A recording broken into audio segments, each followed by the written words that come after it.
let's dive just a little bit into the 2019 class of rookies, because they've already, or they're going to play their first NBA games. Who do you think fell into the right spot? A few guys. I think this was a really good draft for falling into the right spot. But we'll pick 3 players that I think really benefited. And I would say that the first one is DeAndre Hunter.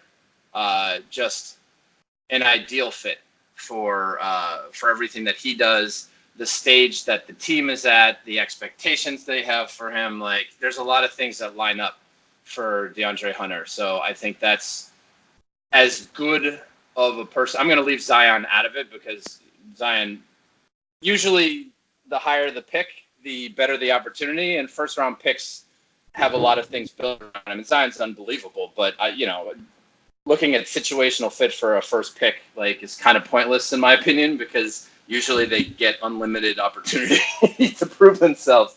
So I would say, DeAndre Hunter. I think, much to Antoine's dismay, I'd say Jarrett Culver is in an absolutely fantastic spot when you look at kind of how the team is kind of rebuilding around. Sounds funny, but Karl Towns being allowed to kind of be himself and needing a complementary wing that doesn't necessarily have to be a primary scorer, but does a ton of other stuff. And for Culver really has a low level of competition, and he has a good amount of experience, so he's pretty good coming in. Should be able to grab that role. And run with it, which is great. Do they fit psychologically, Towns and Culver? Oh, I think they're a great match. I think Towns is kind of one of those universal types, right? Like, I think it's really hard. Obviously, Jimmy Butler being the exception, like, I don't, but I think that a lot of times when you look at the Butler thing, Butler was kind of yanked out of a phase of his career, let's say, and just pushed into a team, and then he was trying to force it to be something it wasn't, if that makes sense, right? It's like, hey, everybody be a playoff contender team now, and they just weren't. Yeah. So that was the exception. Yeah. So Culver, Hunter, and I am really, I might be on an island with this one, but I am really intrigued with Carsen Edwards and his fit. I have kind of a thing about upperclassmen, because I think, talking about analytics, I understand that younger players entering the league tend to be a better bet developmentally, but I also wonder how much of that is like perception becoming reality, right? If you think the younger guy is better, you kind of bias yourself towards giving him more opportunities based on the upside, kind of devaluing the same production from a slightly older player. Does that make sense? So I tend to look at skills first.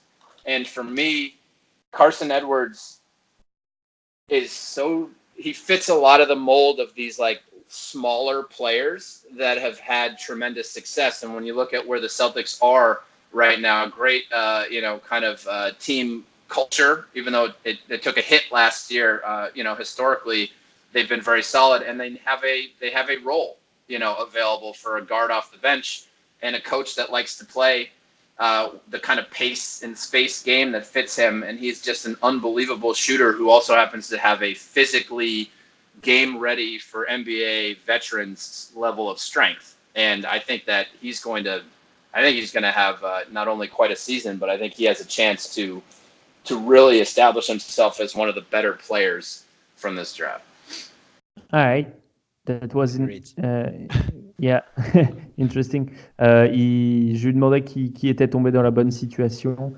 Et il m'a cité 3 joueurs, donc DeAndre Hunter, qui arrive pile dans le bon flot de développement, on va dire, à Atlanta. Il arrive avec des joueurs qui ont à peu près le même âge que lui et qui sont très complémentaires. Jared Culver, qui apparemment est un fit idéal avec Karl Anthony Towns, même si Karl Anthony Towns est censé s'entendre avec tout le monde, sauf avec Jimmy Butler. Apparemment, c'était lié aussi à des circonstances dans la carrière de Jimmy Butler, que ce que disait en tout cas, c'était l'analyse d'Eric.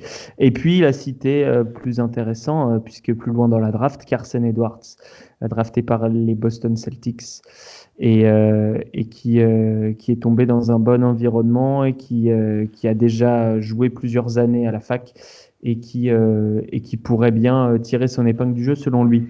Eric, the opposite question: have players fallen into not completely wrong situations, but not ideal situations in 2019?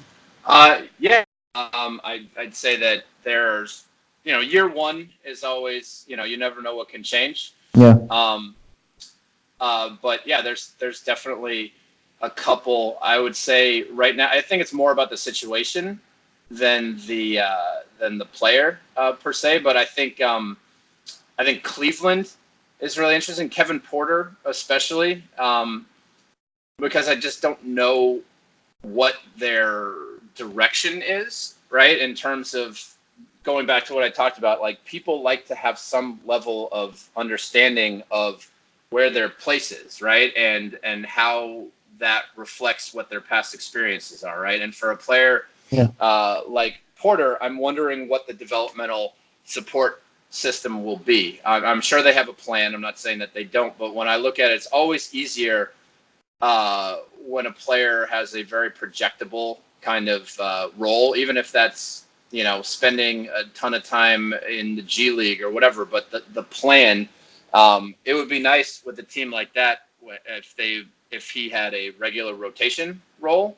I'm not sure if that's the case. I don't know what they'll do, but that's a player that I think is very interesting, because if you're going to go to a bad team, my philosophy is you should probably play your best players, just not unlimited. Yes, you have to teach them how to do things better, but I don't know if it's helpful for certain players to kind of hold them to a standard that the team doesn't live up to, if that makes sense, right? Yeah. Like you can't tell a guy that he has to make every rotation on defense if nobody else does, right? Like that kind of stuff. And they have a lot of positional uncertainty. So that's one that's interesting, because they used the first round pick on him. So I would I'd like to see how that situation kind of unfolds. Is Kevin Porter a Rashid Wallace type? Oh, that would be an interesting question. Davis type? Ricky Davis. I think every situation is different, because you're also your personality is also a byproduct of your experiences, right? So you can have similar personality characteristics, but the life that you've lived, right? That's that experience thing again. Like the things that you have gone through will change your behavior. I think that Porter is a really good kid by all accounts. I just would like to see him make sure that he's consistently engaged in something that he believes in, right? That he can buy into, and not give him a lot of time worrying about where things are going, right? What kind of direction his career is taking, whether or not he's going to have an opportunity, etc. Like in those situations, I really want a lot of structure. So on a day-to-day basis, things are predictable and there's measures, benchmarks, right? People do better if you take this to kind of career management, which is what we've been talking about and what we're building towards with our product. If you look at career management, employees respond much better when they understand how their job fits into the bigger picture, and they do much better when they feel that their work is being valued and when they can see progress, right? And so when players have traditionally measured progress through minutes and touches, and statistical production, if that's not going to be there consistently, I think it's really important to have a process in place that creates something else, right? Like, so that's not just, hey, wait your turn, do all this work, but you're constantly measuring your achievement, even if it's not in the way that you're used to. Mm. Je demandais à Eric la question opposée, c'est-à-dire est-ce qu'il y a des joueurs qui ne sont pas tombés vraiment au bon endroit pour la draft 2019? Alors, il disait il était sympa, il vous disait que c'était pas forcément par rapport au profil des joueurs, plus à la situation. Et donc, il a donné l'exemple de Kevin Porter Jr. Aux Cavs, parce que les Cavs sont dans une situation particulière avec beaucoup d'incertitudes, même concernant les postes de jeu, ce genre de choses, et qu'il ne sait pas s'il va pouvoir avoir du temps de jeu, parce qu'il est encore jeune, il fait beaucoup d'erreurs, ce genre de choses. Et donc, il va falloir qu'il prouve qu'il est capable de s'investir dans un projet, ce qu'il n'a vraiment pas trop fait à USC, si vous nous avez écouté l'année dernière. Et pour pouvoir donner le meilleur de lui-même et exploiter son potentiel, puisque Cleveland a quand même dépensé, entre guillemets, un premier choix de draft, un premier tour de draft pour lui. Antoine, Manu, vous avez des questions sur les rookies de l'année dernière? Pas qui me viennent. Ok. Tu me prends dépourvu. Si jamais, je continue. Eric, do you already have psychological testing available for the 2020 class?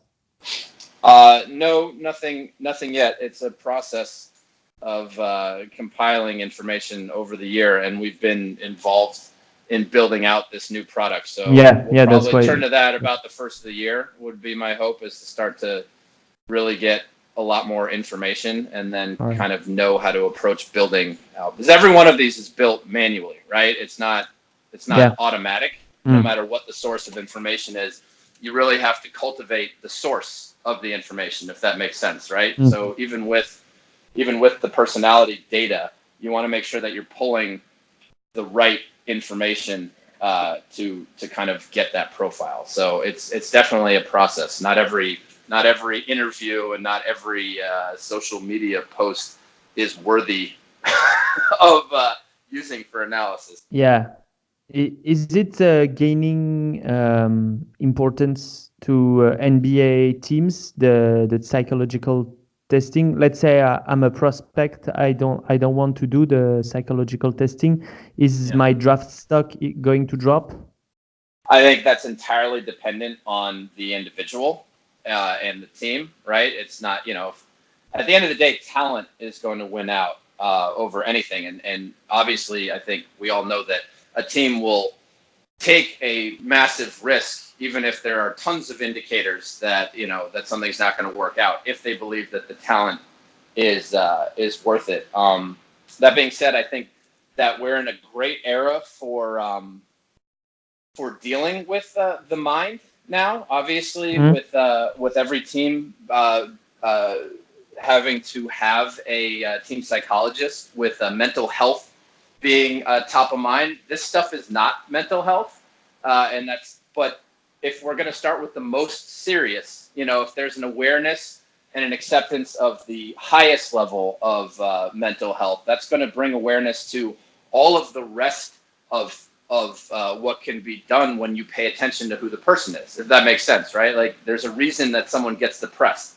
right? If they're going into a situation that causes stress and anxiety day in and day out with no relief, then eventually they can have, a more serious, kind of mental health response. So what I'm hopeful for is that as we go and as we continue to do more research, which is a key part of this, it's not just me collecting information, but when we really have, more publication on just what works, like what is better for handling, right? How do you manage? What is the type of, how frequently do you engage with the player, right? Like, are you meeting with them to do one-on-one work on a daily basis?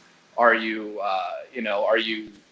letting them, kind of do their own thing, and then checking in intermittently? Like, all of this stuff, the more we know about how a player is interacting with his team off the court, the more we'll know about the best way to approach that. And that's really what we're focused on.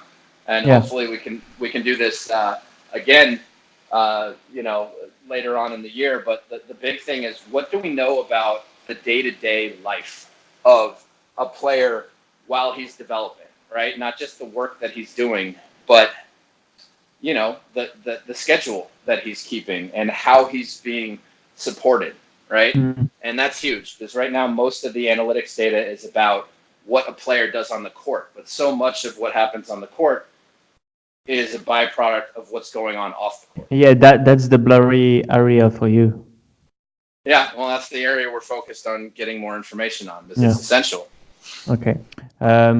Je demandais à Eric si les prospects 2020, il y avait déjà des données sur eux. Donc, il me disait que non, le projet, c'était évidemment d'en avoir de plus en plus tôt possible.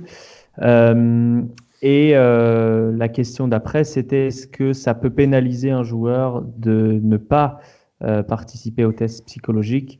Et il m'a répondu que ça dépendait évidemment du profil du joueur, de ce qu'il disait aussi à côté dans la presse, de comment il se comportait sur le terrain, évidemment, ce genre de choses, mais qu'on ne pouvait pas faire de généralité là-dessus.